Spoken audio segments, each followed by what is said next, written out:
Olá, sejam todos bem-vindos para mais uma semana de estudo. Estamos aqui na tarefa da divulgação da doutrina dos Espíritos.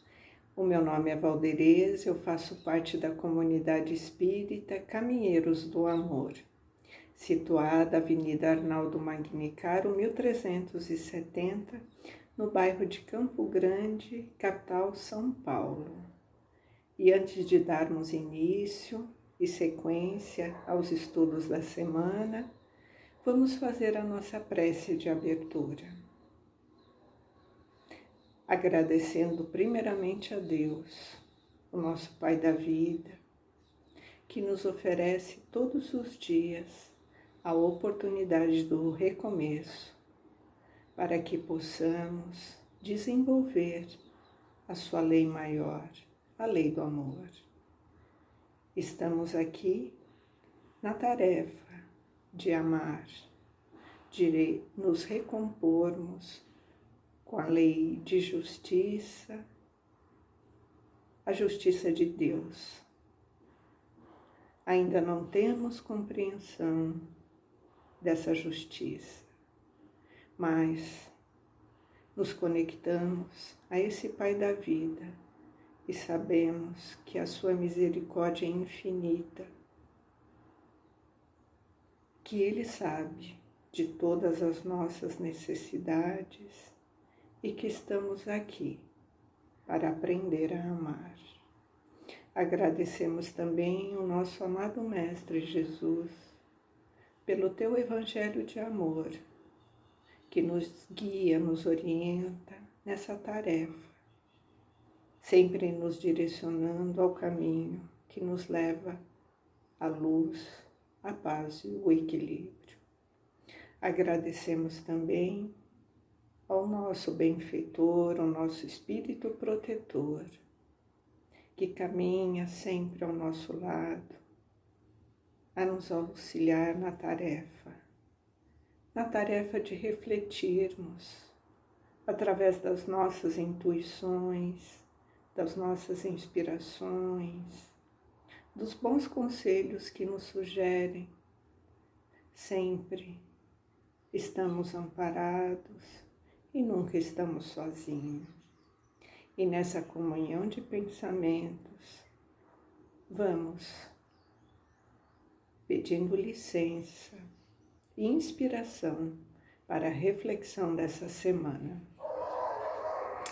Então, estamos no Livro dos Espíritos, capítulo número 9, que está no tema, Intervenção dos Espíritos no mundo corporal.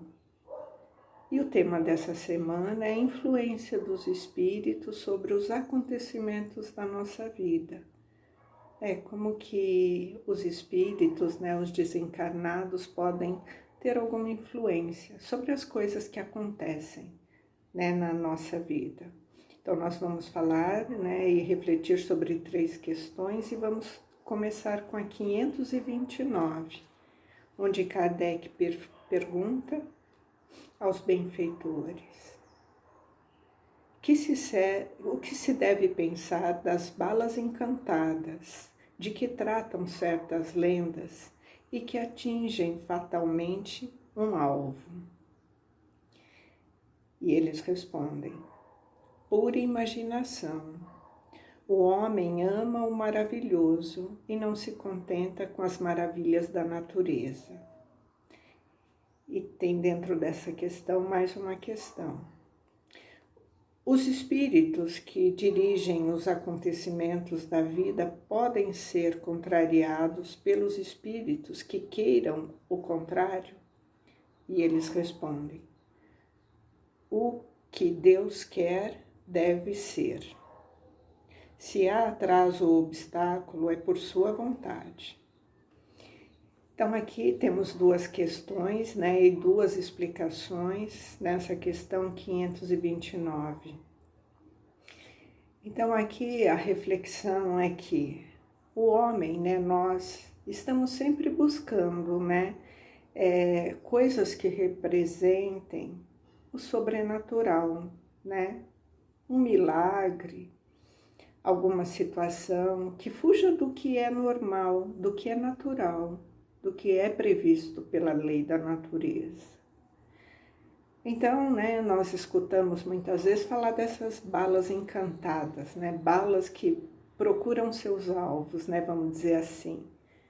E que hoje a gente chama aqui, no nosso mundo, de balas perdidas, Isso existe, isso está atrelado a um desejo de alguém para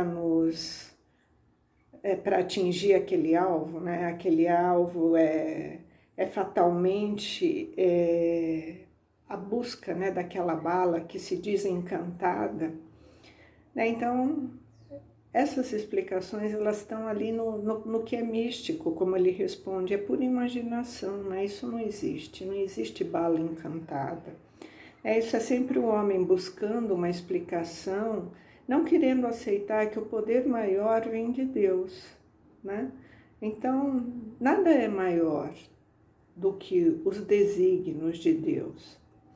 Então, Deus é que tudo pode, as suas leis, elas são perfeitas, Então, por que ele ia permitir, que espíritos equivocados, ele tivesse força, através de uma atitude dessa miraculosa, ou sobrenatural, que eles tivessem esse poder e que esse poder seria maior do que Deus, E isso ia derrocar as próprias leis da natureza, porque Deus faz tudo perfeito.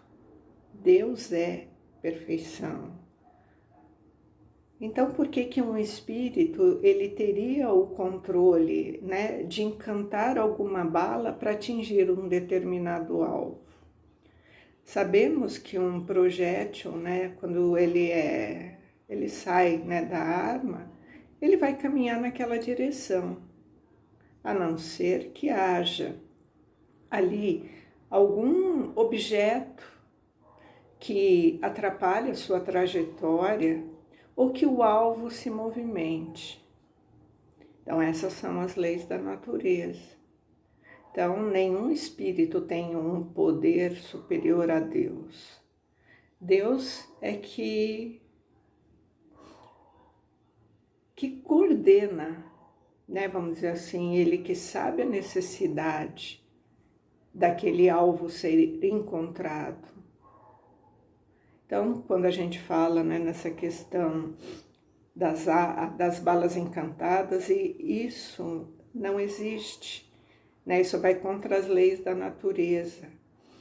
Uma bala acerta uma pessoa se assim tinha que ser, se por algum motivo, que é desconhecido, aquela pessoa deveria ser atingida por aquela bala. Não foi um espírito em especial que provocou aquele acontecimento. Então, nós temos que entender que nada acontece sem a permissão de Deus. Tudo tem um propósito e Deus rege esses propósitos porque Ele sabe do que necessitamos e a sua lei de justiça, ela caminha nesse sentido. Então, não é um espírito equivocado que vai fazer a justiça e que, através de um encantamento, vai haver ali uma derrocada na lei natural, na lei da natureza, que é regida por Deus. Ele é o soberano nessa questão, em todas as questões. Então, não existe isso de bala encantada, Isso é pura imaginação, é sempre o homem querendo buscar, através de representações sobrenaturais, o poder de Deus. E na próxima questão, na 530, Kardec pergunta: os espíritos levianos e zombeteiros não podem suscitar esses pequenos embaraços que vêm obstar nossos projetos e confundir nossas previsões? Em uma palavra, são eles os autores disso, que são vulgarmente chamados de as pequenas misérias da vida humana? E os benfeitores respondem: eles se comprazem com esses aborrecimentos que, para vós, são provas para exercitar vossa paciência, mas se cansam quando veem que nada consegue.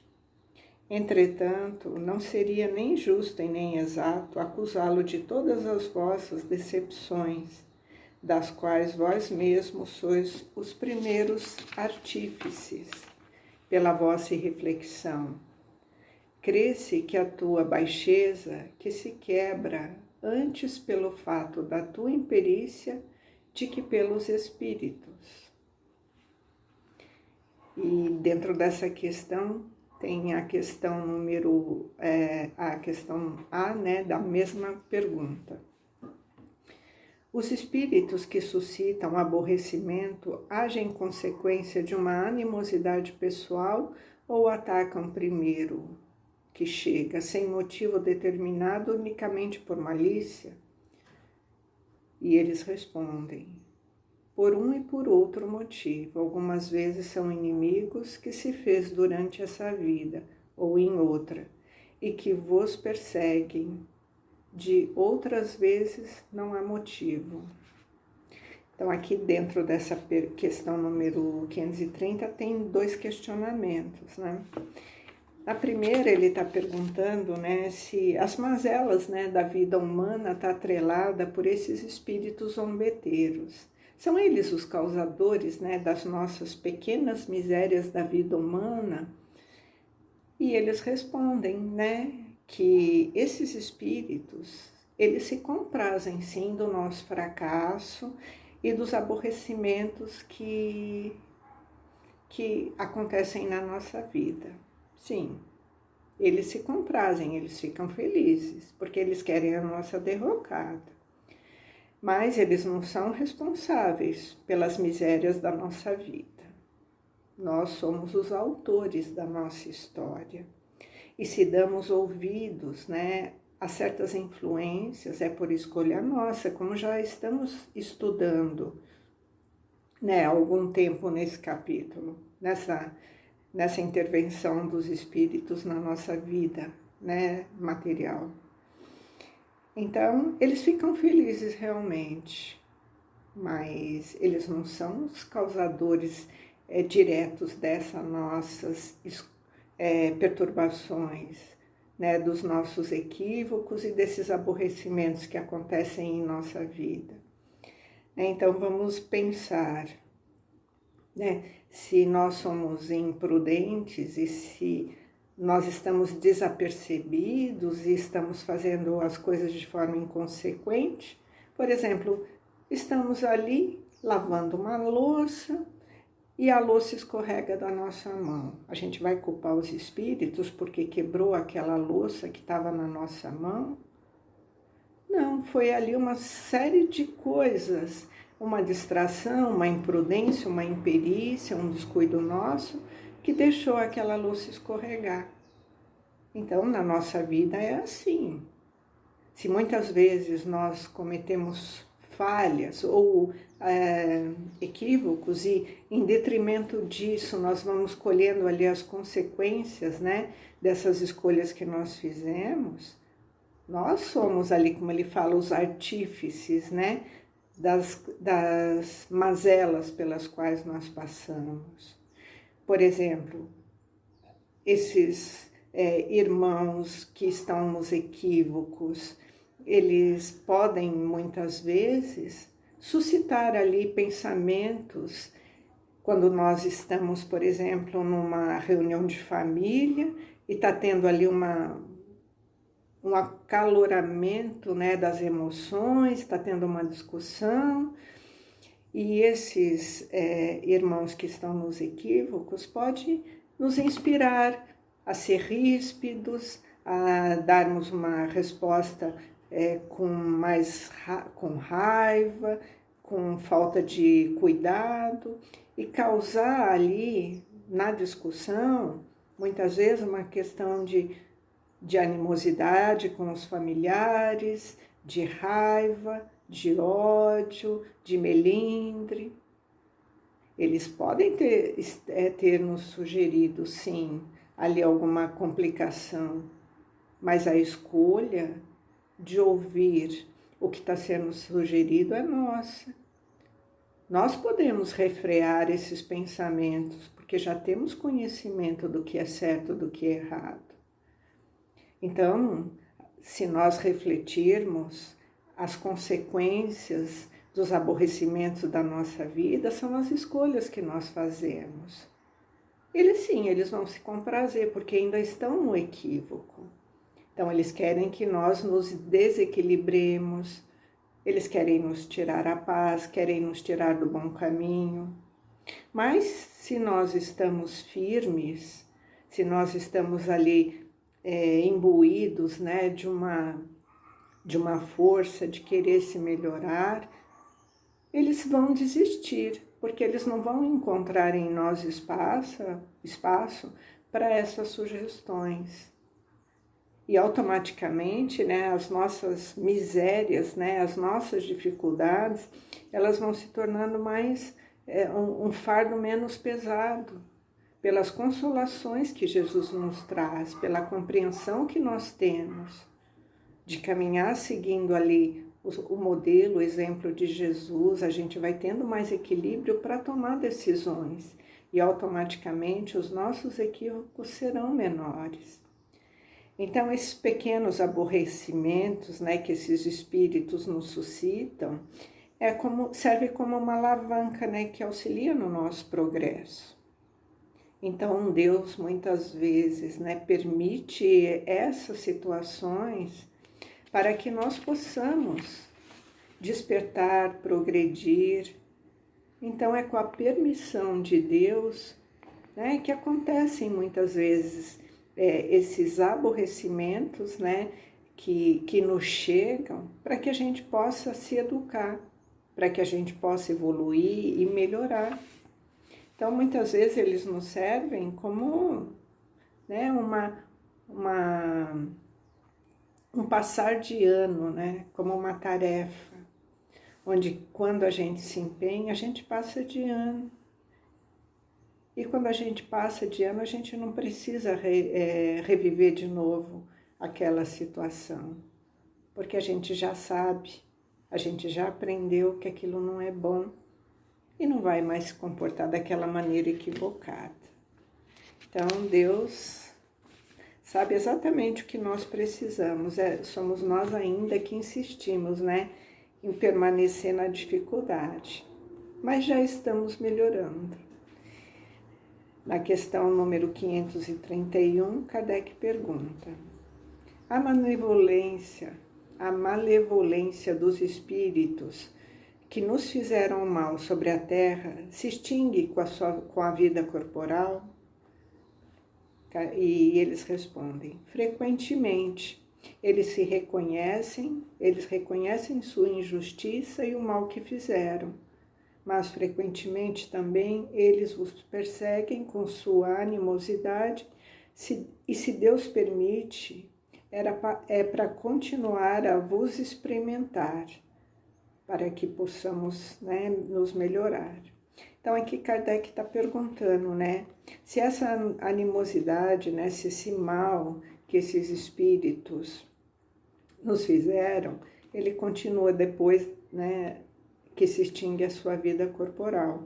Então pode acontecer duas coisas, né? Ao desencarnar, né, muitos despertam, né, através da consciência espiritual, e eles se arrependem. Então, se eles estavam aqui no equívoco e eles despertam nessa consciência espiritual e adquirem, né, essa compreensão das coisas, né, eles se arrependem e eles despertam para uma consciência, né, de que aquilo não tinha relevância, que aquilo não foi bom, e ele cessa com aquela animosidade. E ao contrário, né, e se acontecer ao contrário, se ele continua, né, porque muitos continuam na animosidade. Então sim, alguns podem continuar na animosidade, aqueles que não despertam, que não perdoam, que não reconhecem, né, a necessidade dessa aproximação né, de reparação, de consertar, né, aquilo que ficou no equívoco. Então, ao contrário, se houver a permissão de Deus, Ele continua ali, né, a nos perseguir, a nos incitar, né, numa condição difícil. E se isso acontece, é porque Deus permite, para que nós possamos nos melhorar, para que nós possamos evoluir e nos recompor com aquele irmão. Então, todos nós estamos fadados ao progresso, então todos nós temos que progredir, não só aqueles que nos fizeram mal, como nós também. E dentro dessa questão tem uma outra pergunta. Pode-se a isso pôr um termo? E por que meio? Então, nós podemos colocar fim a essa situação? E qual é o meio, né, de nós findarmos essa condição da animosidade, né, com esse irmão que nos persegue? E eles respondem sim, orar por eles, restituindo-lhes o bem para o mal. Eles acabam por compreender seus danos. De resto, quando se sabe colocar-se acima das suas maquinações, eles cessam vendo que nada ganha com isso. Então, como que nós podemos colocar fim, né, a essa animosidade desses irmãos, né, que nos perseguem? Orando por eles, mostrando para eles, né, através do nosso comportamento e das nossas atitudes, dos nossos pensamentos, que nós mudamos. Se porventura prejudicamos eles nessa ou outra existência, quando ainda estávamos no equívoco, mostrar para eles, através da nossa conduta, que nós mudamos e que hoje nós caminhamos em um outro sentido. Então, orando por eles, desejando todo o bem, que eles possam despertar para a luz, que eles possam ser socorridos, assistidos, esclarecidos nas dificuldades nas quais se encontram. E levá-los, né, através da nossa fé, do nosso acreditar em Deus, dessa nossa comunhão, né, com a essência do ser, levá-los, né, nos evangelhos, convidá-los a ir conosco nos evangelhos. Então, mentalmente, podemos sim desejar o bem, orar por eles, para que eles despertem, para que eles percebam que nós mudamos e que nós não somos mais aqueles, né, que no passado podemos ter feito, né, com eles algum mal, alguma situação que causou, né, toda essa complicação, né, de animosidade que possa existir. Então, perdoar, ter compaixão e olhá-los como irmão, né, para que eles possam ver que nós mudamos. Deus assim o permite, para que possamos nos educar e para que possamos também fazê-los evoluir.